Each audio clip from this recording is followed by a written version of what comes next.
Bonjour chers petits amis, je suis très ravi de vous retrouver aujourd'hui. Tout au long de cette année scolaire, nous avons abordé plusieurs sujets pour vous permettre d'être de meilleures versions de vous-même. Nous avons parlé notamment de comment gérer les émotions, nous avons parlé de comment avoir une bonne hygiène, nous avons parlé de comment accepter la différence de l'autre. Aujourd'hui, nous allons donner des conseils qui vont reprendre en compte tout ce qu'on a déjà vu et puis donner d'autres indications pour vous permettre à l'école et surtout à l'examen de pouvoir donner la meilleure partie de vous-même. Alors, si vous vous souvenez, on avait parlé d'avoir une bonne hygiène de vie. On avait donné l'exemple de grandes personnalités comme Didier Drogba qui ont pu jouer au très haut niveau parce qu'elles avaient une bonne hygiène de vie. L'hygiène de vie concerne la qualité de ce qu'on mange, la manière dont on mange. Il ne faut pas se remplir la bouche, il faut toujours mâcher parce que l'aliment va devenir notre premier médicament. Ensuite, l'hygiène de vie concerne aussi la qualité du sommeil. Un enfant doit dormir entre 8 et 10-11 heures par jour. Donc le temps de sommeil est très important parce que c'est le seul remède le plus efficace contre la fatigue. Quand on est fatigué, il faut dormir.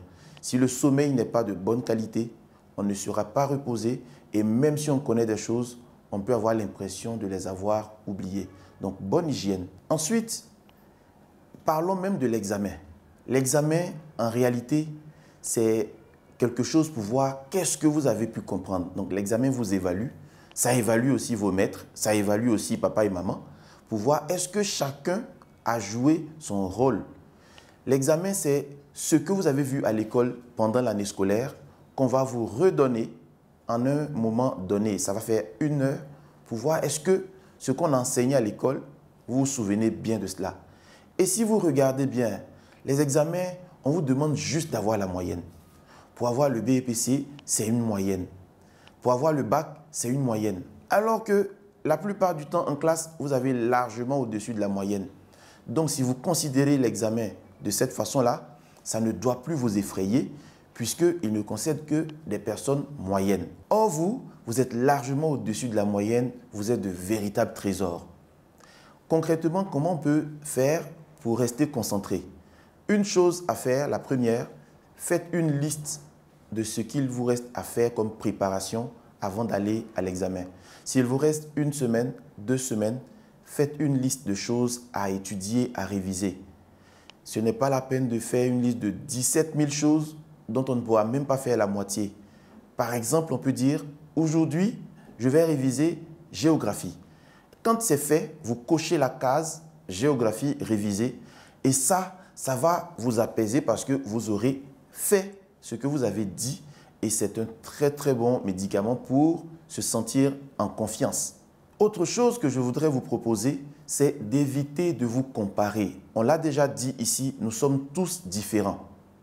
Papa, maman, peut-être même des amis peuvent vous parler de comment est-ce qu'ils ont préparé, ils ont abordé leur examen.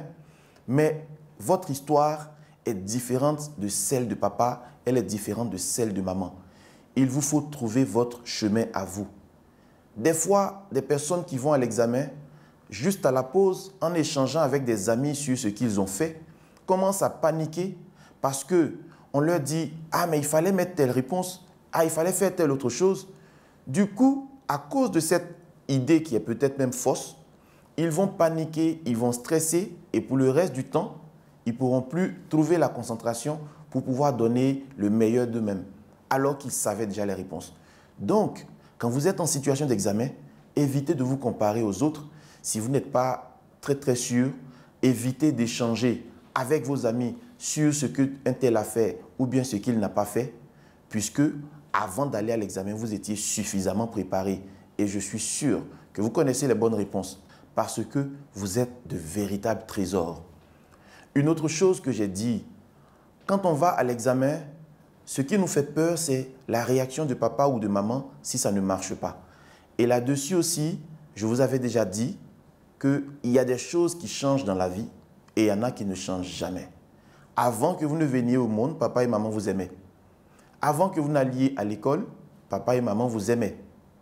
Avant que vous ne rameniez des bonnes notes, ils vous aimaient. Et donc, ça ne devrait pas changer, quelles que soient les notes que vous allez ramener. papa et maman vous aiment déjà pour qui vous êtes, pas pour vos notes. Donc, que vous soyez demain avec de bonnes notes, c'est une bonne chose, mais ça ne changera rien au fait que vous êtes toujours et vous demeurez toujours les enfants de vos parents. Ça, il faut que vous le compreniez, que papa et maman vont vous aimer. D'ailleurs, vous n'allez jamais arrêter d'être leur enfant. Donc, ça ne va rien changer. Quand vous allez comprendre cela, ça va vous apporter de la paix et cette paix vous permettra de mieux vous concentrer, de véritablement vous concentrer sur votre travail et de donner le meilleur de vous-même parce que les bonnes réponses, encore une fois, vous les connaissez. Il suffit pour cela d'être reposé, d'être apaisé. Je vous avais aussi parlé des émotions. Les émotions, je l'ai dit, elles ne sont foncièrement ni bonnes ni mauvaises. Une émotion vient vous dire qu'il se passe quelque chose en vous. Quand l'émotion arrive, mettez un nom là-dessus, c'est la première chose à faire. Et puis, demandez-vous, qu'est-ce qui est à la base de cette émotion? Par exemple, si je suis en colère, ça veut dire que j'ai été contrarié ou alors que le monde ne se passe pas, il ne tourne pas comme je le veux.